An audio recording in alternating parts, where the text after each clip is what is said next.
Hello everybody, my name is Ezlerh and this is ArtStory, your local art show here that we have. I don't know if there's too many, but this is definitely one of them.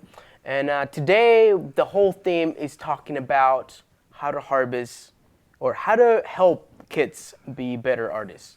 So we have a really nice group of guests today. We have Mary Procter. She's I guess retired trustee of the Windham Art Council. We also have Angel Mackinnon. She's a local photographer, and we have my friend Jed Blume, who's a really awesome musician and also a trustee of the Art Council. So, but first we want to talk about a really important thing that's happening this, I guess, coming up soon, the Student Art Month. So for that, I would like to ask a couple of questions to Marie. So can you let us know, I guess, the history behind the Student Art? Okay, well, the Student Art Month was originated about in 1980, and the first show was held at the Brooks Memorial Library. It was an innovation to an innovative way to call attention to the brilliant art that was being produced by our local students.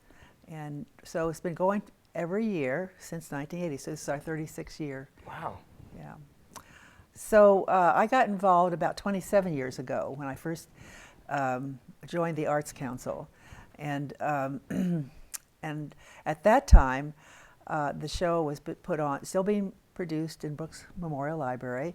We also had the Windham Art Gallery for the high school show. And there were many artists, local artists involved in promoting that annual show of student art.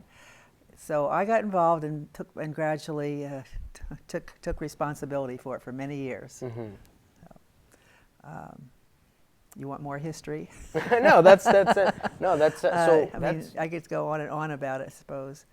It's been quite a roller coaster ride, you might say. We've had a lot of different places where we had the show. And about this is the third year now that I have not done the high school show. I turned that over to Susan Rosano, and she's very graciously taken over the job of producing that show. But I have been doing the show at the, I called it an exhibit, at Brooks Memorial Library. And I guess my question is, have you seen these artists move out of town and come back, or like have you all these students that you've? Well, you know, we've tried to involve all the elementary schools and the high schools and both public and private in the show. So we've had between 7 and 9 high school public and private schools doing the high school show, and there are about 30 some elementary schools in the area, and we generally have between 15 and 20 of those represented in the show, mostly at the library and also around town in storefronts and other libraries around the county. So. What do you think is important to, I guess, put resources on helping the young artists in the area? Yes, well, I think we're very gifted in this area to have wonderful art programs in the schools, and wonderful teachers. My experience in working with the teachers through the years is that they stay on their job for many years, not a lot of turnover, and each year they come up with amazing examples of their students' works, just wonderful, colorful, creative, imaginative productions by their students, and these when they get on display and the students come in from their school or with their parents or with the teachers, they're thrilled to see their work up on display and recognized. So we try to recognize the teachers. That we've had shows of teachers' artwork as well through the years, from time to time. So it's as you know, art expression of art is very nourishing, and it stimulates the mind, and so and the heart too. And the heart, yes, the heart and the mind. And I have a little 7-year-old granddaughter, and and I just love to see her how intently she makes her art, and really is so creative. And you know, you can count on these kids to be really creative, and it's just a thrill to see them engaged like that. So.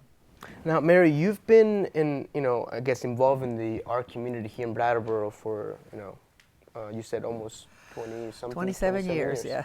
So almost 3 decades. How do you see, how has the art scene in Brattleboro changed over the years? It's only gotten more intense and better and bigger. That's good.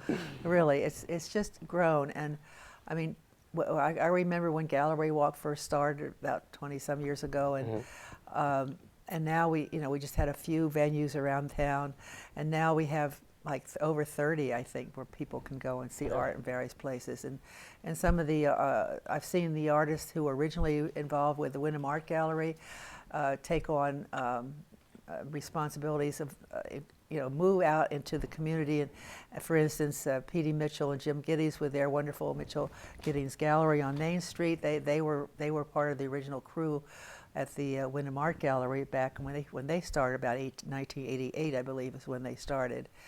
And other artists are showing their work constantly throughout town. Right now, there's a wonderful show by Judy Hawkins up at the West Village Meeting House, and she was an original member of the Windham Art Gallery, and her work is so vibrant, so beautiful. You can go up there and see it right now. I think. Well, I want to go then. Yeah. we have a show to go and do it right now. Yeah. So. So in a good way, it's changed. And some of the Windham Art Gallery artists, original artists, are now teaching. They're teaching and showing their work at the River Gallery Art School. So that school has expanded and developed in its offerings to the public, and including children as well as adults. So I've seen art sprout all over the place. A few years ago they had artists painting on the in the Harmony parking lot. You'll see that bookends artwork that was put up by under, I forget who the inspiration for that was, but that's just one example of art sprouting up and influencing, the Brattleboro as an art town. I could go on. No, I think it's important. I guess just really quick, how do you see Brattleboro's in the next couple of years art scene? How do you see it growing more, or? Well, yes, I do. Probably, I think there's a different. A couple of years ago, a few years ago now, the town set up the town art committee. And one of the goals of that committee is to have public art in Brattleboro. And public art, I think there are a couple of examples on the sidewalks of a couple of places down on Elliott Street, I believe, where that's happened. But eventually, I think there'll be a grant that will enable an artist to actually produce a piece of work that would be an outstanding example, which would proclaim the artists in Brattleboro. What else might happen? What else might happen? Yeah, it's another gallery, perhaps. I don't know. I mean, art is it's an art-friendly town. I put it that way. It's an art-friendly town, and as other things fall away, at least the art stays, and it does draw people to the town. Because it's an interesting place to visit and see so much creativity around. So now we're gonna switch. Wait! I just before I say one more thing, before you switch. Yes, before I switch. I have to say, that the art exhibit at the library will be opening on March 5th, and that will have art from students in 15 different schools and around the county, including the Hinsdale School. And it'll be out for the month of March. So please come by and see visit the library and see the wonderful display of art. It'll be hanging from the balcony in the library and presents a very colorful display. Definitely, for sure. Yeah, please come. It's gonna be a lot of fun. And who doesn't like watching art? It's good stuff. Talking about looking at stuff and capturing stuff. Let's see, Angel. How you're a local photographer in town, and I guess my questions are: how long have you been? Well, first of all, how are you doing? I'm doing great. Yeah, how are you doing? I'm doing well. Good. This is a nice, I guess, discussion about the arts in here. Yeah. So, are you from Brattleboro? I'm not. I'm from Staten Island, New York. I've been in Brattleboro for about a year and a half now, and I love the place. Nice. It's Yeah, pretty it's pretty nice. cool, and definitely the fact that it is an arts-friendly town is what drew me here. My husband and I came from Southern Connecticut, and this was like the closest place where there was clearly a really vibrant community that was welcoming of creative individuals. And we have a young child, and so it seemed like a perfect sort of place to relocate and start to plant some seeds of our own. Yeah. So, what are those seeds that you're planting nowadays? Good Art, question. art is, and the art is like Artistic around, related yeah. seeds, yeah. Well, since we've moved to town, we started a jewelry business called Apocalyptic Arts, and it is a business where sort of our individual passions before we got together of like collecting like sea glass and pieces of metal and sort of trash things that people generally overlook on their walks through town or through the woods or whatever. We've collected those things, and we have sort of a really nice collection. So we started putting them together. Are those earrings that you've made? Yeah. Can you get maybe a close up on those earrings right there? Like, yeah, take a look. So these earrings were actually our first collaborative piece, which I think is so cool. I was like so impressed to see how they came out, because the inner coil is a piece of copper electrical wire that my husband found at the bottom of a light pole that the electricians had just thrown away and left there. And so he brought them home, and he was kind of fiddling with them, and so he handed it to me, and I was like, oh, I can see this turning into something else also. And so I added the beads and the other copper wire, and it's been a really interesting way to build our relationship and become more entwined with each other, to sort of hand pieces off back and forth and say, hey, what do you see in this now? And, like kind of a tag team and see what happens. So that is something that we do. We're actually starting to invest more in that endeavor now, starting to sort of pull back on our day jobs a little bit so that we have a little bit more time to really cultivate that side, because really what it is, especially with the jewelry, and it goes with any sort of artistic expression, painting or dancing or whatever, it's of course an expression of your emotions and the way that you're living your life and the struggles and the celebrations and all of that. So, in these earrings that, somebody might buy some earrings or whatever from us, we've embedded lots of intentions and lots of emotions and lots of our personal experiences and perspectives on life into them, using these raw materials that can be seen as trash, just sort of littered across the landscape. We see something beautiful in them, and so we pick them up and we revitalize them. And so that is something that we're doing right now together. Yeah, but I'm also a photographer outside of. Yeah, let's talk about a little bit of your photography. How long have you been doing photography? I think I've been a photographer for like 15 years, but I only just recently started to develop that. Like when I was in my 3rd trimester of pregnancy, and I had this like big sort of mountain of work that I'd been collecting for years, and my husband said, your work is really amazing.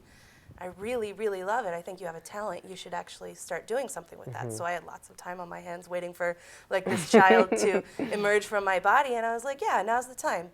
Let's do that. And feeling like somebody outside of myself actually saw some value in what I was doing, and he actually said, he's the first person who ever called me an artist. Aww. And it like really struck me. He was like, I can see through your pictures. Like he said that I take pictures of the way he sees the world. Wow. And I couldn't believe that somebody actually saw the same world that I saw. And it was like a beautiful connection. So that's what I guess my photography does. I take pictures of forgotten spaces. I take pictures of, dead animals. I take pictures of really kind of rugged, raw things that some people might find disturbing or upsetting or whatever. But I find it really, really remarkably beautiful because it's also life. So talking about students and children and how to like cultivate that artistic spirit in a really pure way. I think that what my husband Dylan and I do is we see the box, like we see the box of art. Like, okay, like some people might say you're only an artist if you've studied fine arts and if you are making lots of money through your art. And that's not necessarily the case. And I think that that can really stigmatize children and make them feel like they don't want to get involved in something that's so competitive and so, narrow-minded, when in reality, like what we do is we try to like bust that box open, and say, you can express yourself however you want, and there's no one who can judge you based on what your personal experience is and based on, anything that you're creating. It's all just as beautiful. And, maybe not everyone will think it's that beautiful, but when you find somebody who appreciates what you do and sees that, they're seeing you and they're seeing your soul. And so like I think that when you connect with somebody who appreciates your art and understands that, they're understanding you on such a deep level that like they're keepers, those are real friends. So I think that's really important to do for kids instead of, giving them this idea that art is only this one acceptable, really traditional, classical take. It's not. It's anything. So many different things. Yeah. I agree. We need to tell them that it's okay to be weird and doesn't make any sense, and encourage. I remember when I was little or when I was younger. People telling me, hey, this is good acting, make me want to act more. Right. Yeah. Yeah, definitely. So where can people find your photographers, or do you have a website or something that people can? Yeah. Well, right now my photography is actually hanging in Duo Restaurant where I work. Duo. That's Oh. my day job that I work at night, which is awesome. I have a bunch of photography there. We have the Apocalyptic Arts website also, which is on Etsy. So it's like Etsy/shop/Apocalyptic Arts. And then I also just recently started an art blog in town called On the Edge of Art, where I take photographs and I explain the photographs in writing, and it's basically showcasing less than conventional arts, really alternative things like little bits of street art, or there's an amazing world of art on the trains that pass through Brattleboro. I've been like amassing this collection of masterpieces that people create on them that just sort of come in and out, and you may never see them again. It's beautiful, and they're weathered, and they're just so messed up. They're beautiful. So so that's ontheedgeofart.wordpress.com. Cool. Yeah. Well, That's me. We have that link right there as well. Cool. Anyways, thank you so much. Thank now you. we're gonna go to our last guest of the evening, Mr. Jed. How are you doing? I'm doing quite well, thanks, Ezlerh, and thank you so much for having me here. No problem. My pleasure. Now, I don't know if you guys know about this, but Jed is an amazing drummer and musician. How long have you been a musician or playing music? I suppose I'd identify as a musician for my entire conscious life. Whoa! So I'm looking at something like 25 years from my young experimental days to now. Nice. And when did you started your career as a musician? Where are you from? I played in jazz band in high school, and I had my rock band that I did after school while I was in grade school. Those groups certainly sparked my interest, and it wasn't until a couple years ago that I was able to market myself as a solo musician, because I've been an accompanist my whole life. As a drummer, it's really easy to learn other people's songs, and not so easy to, say, compose my own material and present it, because I don't have as many melodic voices to work with. So it's is it all percussion you like musically, or do you play other? Primarily percussion, yes. I grew up in a household with a father who was a musician and a mother who was a former musician, so there was a lot of exposure for me. My father played the piano, still does, and so I sort of inherently and intuitively have some ability to sit down and compose on the piano, but I don't make that my primary focus because I'm very into drumming. Now you have a lot of different, I guess, types of music that you play. You play. I know that you've played in that Indian music, with the what is it called? The Tabla drums. Tabla, yes. yeah. You have the space drum as well. Like, how many different, I guess, styles do you play? Certainly the world influence has been perhaps my biggest well of inspiration, because there's just so much out there to learn from, and it all moves in very different directions, and it all has a cultural link as well, which is a really great way to discover different regions of the world through the music. So it'd be difficult for me to put a number on saying how many of these influences I have, but certainly the Indian tradition has been very strong for me as I've studied under my teacher, Suraj Nirwan, who's in New Delhi, and he's been able to show me some of the work of tabla. And so I've been able to incorporate these ideas that I've learned on tabla into other areas of my musicianship. Now, have you gone to India? I have, Yeah. yeah. I've gone to do some intensive studying there. It's the kind of thing where you live with your teacher and spend 8 hours a day practicing and taking lessons. It's not for the weak of heart, I would say. Certainly a great experience, though. Nice, nice. Now, what here in town? What are you doing these days? Like, I guess music-wise, like, what do you have any shows coming up or? Absolutely, yes. Right now is the quiet season, so I don't have a whole full calendar. But next Thursday night at the Space on 118 Elliott Street, I'm joining an electronic music artist and a number of other groups to do an audio-visual showcase. So we're going to be playing music and projecting image that goes along with that music. Both my group and the other two acts on that bill are going to be doing something similar in terms of the audio-visual thing. And this is a new approach, I think, for me at least, in that music has always been something that I've interpreted and interacted with auditorily, as opposed to being able to assign some visual component to it. So I've teamed up with a projectionist in town named Tom Jenks, and he's going to be doing 2 projectors superimposed on top of each other, one of which is a moving image, and the other one of it which is sort of a canvas that he can use a stylus to draw all on top of that moving image. So we're pretty excited to see what's going to come out of that, particularly with the type of music that's going to be presented on that set. Nice, nice. One thing that I think I might have forgotten, I think people should know, is that you are also a trustee of the Windham Art Council, and I guess I was asking Mary the same question, like, how do you see the art scene in Brattleboro? Like, do you have like I guess an agenda behind it or something? Yeah, absolutely. I'm not sure if agenda would be the right word. Yeah, I don't think so too. I just used that Certainly- word.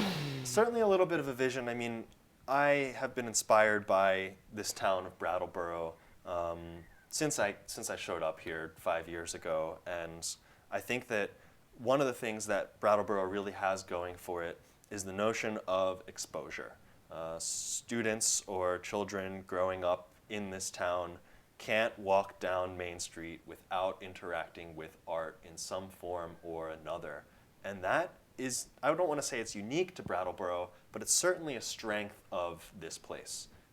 Where I grew up in New Jersey, this sort of notion of community art wasn't prominent, or maybe didn't even exist at all. For all I know, it could have been there, but I wasn't in the right place. However, here, it's very easy to just come in contact with art in some form or another, be it a musician busking on the street, or a gallery, or we do our gallery walk once a month where every business, not every business, but most businesses in town hang up art from local people and invite patrons or just observers to come in and check it out. And I think that this notion of exposure is so important for fostering the minds of future artists. So yes, we have classes and formal instruction, but I think that just coming into contact with the art that this community has is enough to sort of stimulate the curious mind of children and get them interested in what these practices are all about and how they can personally apply their own creative minds to make their own creations in this regard. Nice. I agree. I think it's in a beautiful environment to have this. Oh, and I don't think I said this in the first episode. I'm also a trustee of the Windham, Arkansas. So it's like two. Actually, Shanta. Well, she's just became the president. But yeah, so there's these two new faces of the Arkansas that you were. Yes. Yes, since I retired a few years ago, and now I'm trustee emeritus. It was so nice to see the Arts Council becoming filled with vibrant new people. I mean, I'm just thrilled to see the Shanta being the president and seeing the younger folks taking over and taking hold. It's just great. Thank you. I'm so glad to know you. No problem. We'll give our best to and run you, with the Church of Art. Yes. Now, Jed, I think I'm not alone here. We would love to hear you play. Would that be something cool? Yeah, fortunately, I brought my instruments. Nice. Can you tell us a little bit what you're gonna be playing tonight? Yes, I've prepared a couple songs. We'll do as many as we have time for. I have two instruments called hand pans, which are saucer-like steel drums, whereas the sort of Caribbean style of the steel drum is concave. The ones that I have are convex, and so they're sort of a new age style of steel drum, played with the hands, tuned to two fixed scales. And so first I'll play a song called Spellbound, and if we have enough time, then I'll introduce the next one. Sounds good. But before we go into that and we get settled, I went out to the streets. Actually, I haven't gone yet, but I'm going to go on the streets and ask the same questions. How can we do, or what can we do to harvest young artists? So before we do anything else, this is what people are going to say, because they haven't said it yet. What can we do to harvest or harness young art? Yeah, let's do that again. No, we should harvest them too. Harness them. Harvest. Harness and them. harvest. When you get to the last sentence, I'll switch back to the middle camera, and you can do the gesture out toward the middle camera. Okay. But we'll do it on your close-up before then. Okay, cool. Okay, go for it. So I went out to the streets and I asked the people, how can we harness and harvest all this creativity of young artists? And this is what they said.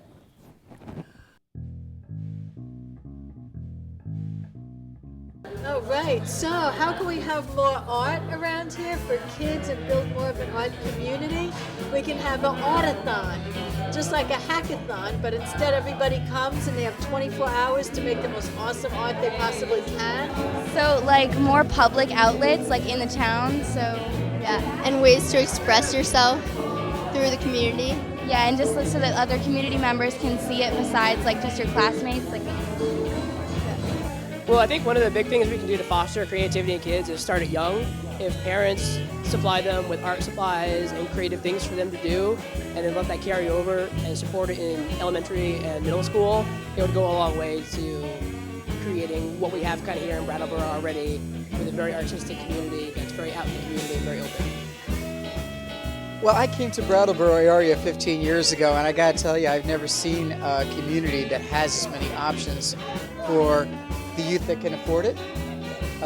There's just everything from New England Youth Theater to all these different arts classes, music, digital photography. So I think what this community is doing is great. I think more and more scholarship opportunities, if they're appreciated enough, foundations that would be able to provide opportunities. And then if there was like not even enough room because you didn't have those teachers, just like being able to find those talented folk, you have a lot of people that would probably like to make a living being able to teach these creative skills and all. So I think we need to model it ourselves, everyone. The kids, we want the kids to be more creative, then we have to prioritize creative expression in our own lives, as adults. Get their art out here for them to be seen, to be appreciated.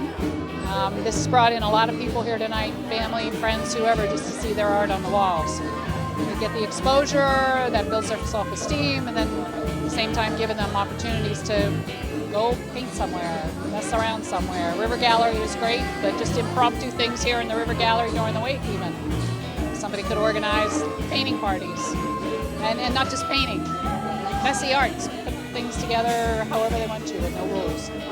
I think there's a few things is giving them as many opportunities to just get involved, like getting their hands into playing with the materials and experimenting doing different projects like as individuals, but also as community. Well, what I think, if it hasn't been done already or suggested, is to match up an artist, a young artist, with a professional working artist, that they could do one-on-one mentoring. And I think that would go a long way to helping the next generation of young artists. Schools should offer not only art classes, but maybe a personal mentor to just give someone small advice, give someone small boosts of creativity to like maybe some subjects of something to do in art, an art piece about.